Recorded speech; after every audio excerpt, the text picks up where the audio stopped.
Hello and welcome back to the Deep Dive. I am so glad you're here with us today. It's a pleasure. Whether you're on a walk, driving to work, or maybe just, sitting with a cup of tea, you are in the right place. We are slowing things down today. We're taking a deep breath, and we are focusing on our favorite mantra. Connection, not perfection. I'm your guide, here to be the voice of, everyone who's ever felt stuck trying to find the right word. And I am here to provide the structure. Today, we have a very serious, very practical agenda. Okay. We are putting the textbooks aside for a moment to look at a fundamental problem of existence. We are going to structure reality. Structuring reality? Wow. That sounds incredibly heavy for a Tuesday. Are we getting into, existential philosophy? In a manner of speaking, yes. Yeah. But it is practical philosophy. It is the philosophy of the refrigerator. The refrigerator. Okay, I love that. Mhm. It's grounded. It's real. Precisely. Everyone has one. I want you, the listener, to visualize this with us. Close your eyes, if it's safe to do so. Imagine you are standing in your kitchen. You walk over to the fridge. You pull the handle. The light flickers on. The machine hums. Okay, I'm there. And if it's my fridge, it's not exactly organized. That is the key. Look inside. It is not empty. You are not starving. Right. But it is certainly not full. It's not grocery day. It is that strange, gray, in-between time. I know exactly what you mean. I see, a carton of eggs, but maybe there are only 2 or 3 left. Yes. I see a bottle of milk, but it's half empty. There's a block of cheese that's maybe a little dried out on the edges. Exactly. It is a collection of random objects. Now, imagine your roommate or your partner shouts from the other room. They ask a simple question. What do we have? That is the moment of panic. It is. Yeah. Because you have a choice. Do you stand there and count? Right. You shout back, we have 2 eggs, 400 milliliters of milk, and 150 grams of cheese. No. Absolutely not. That sounds exhausting. It does. It sounds like a robot doing an inventory check. Yeah. Nobody speaks like that. I just want to give them the general idea, we're good on eggs, we have milk, quick and simple. Exactly. You do not want to do the math. You simply want to confirm existence. Right. You want to signal, yes, it is there, or no, it is gone.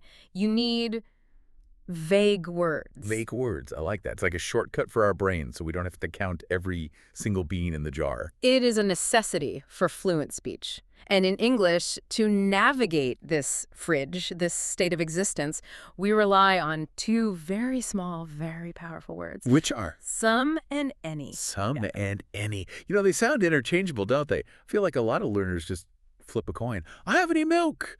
I don't have some milk. It feels like it shouldn't matter. But it matters distinctly. If you swap them, you break the logic of the language. Grammar is not magic. It is a system. It is logic. Okay. And today, I want to introduce our listener to the toggle switch. The toggle switch. Okay, let's unpack this. I'm picturing a light switch on the wall. Correct. Think of an old-fashioned mechanical light switch. It has 2 positions, up and down, on and off. Positive and negative. Precisely. You cannot be in the middle. You must choose a side. This is how we determine whether to use some or any. So it's binary. It's one or the other. No guessing. Exactly. I want our listener to really focus on this mechanic. If you master the toggle switch, you master existence. Let's look at the first position. Switch 1. The UP position. The positive. The positive. So yes, sentence is right. Yeah. I have it. It exists. Correct. When the sentence is positive, when you are stating that something exists, you use the word some. Some. Simple enough. Let's look at your fridge again. You see the eggs. You don't count them. You just want to say they are there. So you say, I have some eggs. I have some eggs. It feels nice to say. It's affirmative. It's solid. It confirms presence. There are some apples. I have some money. A solid, positive statement. The switch is flipped to positive. Okay, that seems straightforward. If it's there, it's some. But what happens when the fridge is less happy? Or what if I'm looking for something that isn't there? Then we must flip the switch. We pull the lever down. We move to switch 2. Okay. This position controls 2 things, negative sentences and questions. Negatives and questions. So no and huh. If you like. In this position, the word some ceases to function. The circuit is broken. You must use any. Any. Okay, so back to the fridge. I open the door. I'm looking for milk. The carton is there, but it's light. It's empty. You cannot say, I do not have some milk. That sounds foreign to a native ear. Right. It breaks the logic. The switch is negative. You must say, I don't have any. I don't have any milk, and you emphasize it like that. Any sounds so much stronger. It sounds like a void. It is absolute. Any in a negative sentence emphasizes the zero, the Yeah. complete lack of existence. Why? And here is the rule to memorize. I call it the not rule. The not rule. Yeah. If your sentence contains the word not, as in do not, cannot, will not, you cannot use some, the word not is like a magnet. It attracts any. So if I say, I don't have money, and I want to add that vague word, I don't have any money. I don't have time. I don't have any time. There aren't apples. There aren't any apples. Okay, I think I've got that locked in. Yeah. Not equals any. But you said the switch also controls questions. Yes. The question mark is the cousin of the negative. When you ask a question, you are in the realm of the unknown. Mm-hmm. You do not know if the item is there. Right. If I'm at the grocery store and I call you, I'm blind. I can't see the fridge. Yeah. I don't know if we have eggs or not. Exactly. The existence is unverified, therefore the switch is down. You cannot use some. You have to use any. You must use any. Do we have any eggs? Do we have any eggs? Is there any milk? Because you are open to the answer being no. Grammatically, you are signaling that you have no idea. Okay, so let's just recap this logic for a second. Make sure I've got it. It's a toggle switch. Positive equals some. Negative and questions equal any. That is the core mechanism. If you see a not or a question mark, your brain should immediately signal any. It's almost like a reflex. Not any. Question. Any. Ideally, yes. It should become automatic. But. Yeah. And here's where it gets really interesting for me. English isn't just a computer code, is it? No. There are humans involved. Yeah. And humans are complicated. Humans are messy. They have emotions. They have politeness strategies. Yeah. And this is where the strict logic of the toggle switch encounters or the warmth of social interaction. Exactly. Because I'm listening to you and I'm thinking about a specific situation. If I go to a friend's house and I want to offer them coffee, if I follow your rule, I should ask, do you want any coffee? And how does that sound to your American ears? Honestly, it sounds a little cold. It sounds like, do you want any of this stuff? Yeah. Because I barely have it and it might be old. You are quite right. It sounds detached. It implies you don't really care, or perhaps you suspect the answer will be no. Right. It feels like an inventory check, not a gift. This is where we need to add another layer. The logic I explained is perfect for information. For the fridge inventory. Exactly. Yeah. But when we want to be nice, when we want to offer something or ask for something politely, we break the rule. We break the toggle. We switch back to some. Yes. This is the hospitality exception. If I'm offering you food, I'm not really asking a question about existence. Correct. You are a host. You want to give your guest coffee. You expect them to say yes. You want the answer to be yes. Right. I'm not asking, does coffee exist in the universe? I'm saying, hey, I have this. Do you want it? Precisely. So even though it is a question, because it is an offer, we use some. Would you like some coffee? Would you like some coffee? See, that sounds warm, inviting. It implies, I have plenty, please have some. Exactly. Now compare that to, would you like any coffee? Oof. Yeah. Would you like any coffee? It implies doubt. It sounds stingy. And this works for the reverse situation too, when you are the one asking. Like at a restaurant. Or asking a friend for a favor. Yes. If you are at a restaurant and you want water, you expect them to have water, you are not really asking, does water exist? Right. You are politely requesting it. So I don't say, do you have any water? You could, but it sounds like you are checking if the plumbing works. Instead, you say, can I have some water? Can I have some water? Because I expect the yes. Exactly. You are projecting a positive outcome. I love that. So the logic is for facts. Do we have it? Yes or no? And the nuance is for feelings, offers, and requests. Use some to be polite. That's a brilliant way to summarize it. Facts versus feelings. But, you know, knowing the theory is only half the battle. That is right. And that means it is time for the drill. Okay. We are going to practice this together. We're going to use the 3-second rule. For those of you new to these drills, here is how it works. We will visualize that fridge door opening. I will give you the status of an item. Then you'll hear silence. 3 seconds of it. In that silence, you have to speak. Say the sentence out loud.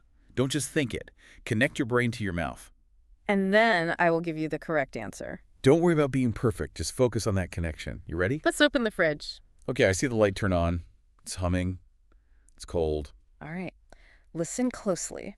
We will start with the positive switch. Okay. Status. You see milk. State that you have it. 3 second silence. Answer. I have some milk. Did you get that? I have some milk. Positive sentence, use some. Let's do another one. Status. You see oranges. State that they are there. 3-second silence. Answer. I have some oranges. I have some oranges. Plural, singular, doesn't matter. If it's there, it's some. Okay, now let's flip that switch. The negative switch. The item is missing. Status. I don't have cheese. 3-second silence. And I don't have any cheese. Nice. Don't have. That's a negative. That's the toggle flipping. I don't have any cheese. Let's try another negative one. Okay. Status. I don't have time. 3-second silence. Answer. I don't have any time. I won't have any time. I say that one way too often. Okay, now for the question. You're on the phone. You're blind. You need information. Ask me if I have bread. 3-second silence. Answer. Do you have any bread? Any bread, because it's a question. You're asking for info. Ask me about eggs. 3-second silence. Answer. Do you have any eggs? You are doing great. I can feel the gears turning. Now let's try one of the polite ones. The hospitality exception. You are a host. You have cake. Offer it. Cake. Status. Offer the cake. 3-second silence. Answer. Would you like some cake? Yes, some cake. Because you want me to eat it. And the answer is yes, by the way. Now, imagine you are the guest. You are thirsty. Ask for tea politely. Status. Ask for tea. 3-second silence. Answer. Can I have some tea? Can I have some tea? Perfect. Excellent. Let's do a final review, a speed round. I will mix them up. Okay. Don't think about the rule. Just feel the situation. Take a breath. You got this. Status. I have money.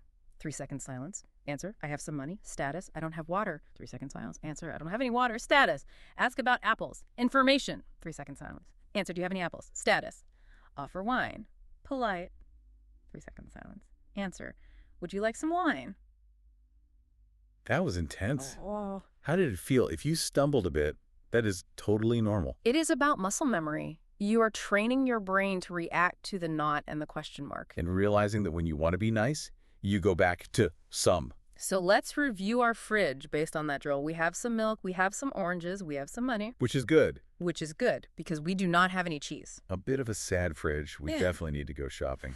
But linguistically, it is a perfectly described fridge. That is what matters. So why should our listener really care about this? About some and any?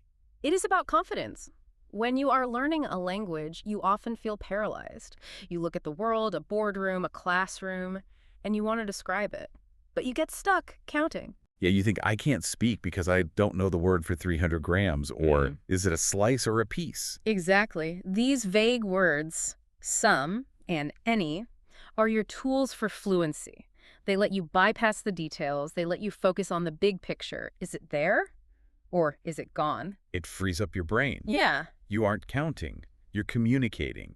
You're flowing. Exactly. You are moving from how many to does it exist?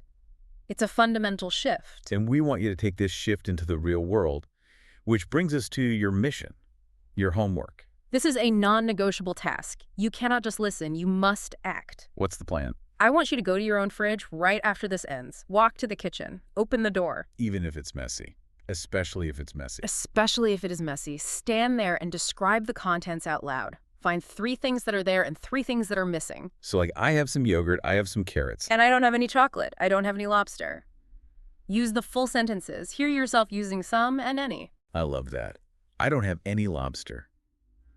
A sad truth for many of us, but a great sentence. Indeed. It connects the grammar to your physical reality. That is how you remember. So we've covered some for things that are there, any for things that aren't, or when we're asking for info, and the special some for being polite. But this raises an interesting point. We are looking at the apples. We know we have some apples, but which apples? Oh, here we go.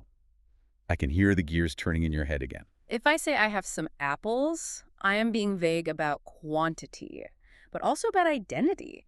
Are they the red ones, the green ones, or is it just an apple? You're teasing us, aren't you? You're setting up the next mystery. I am, because describing existence is step 1, but pointing at specific things, distinguishing this one from that one, that is a whole new layer of logic. That sounds like the pointer. Exactly. Episode 31, the pointer, we will dive into the a and an, the articles that define our world.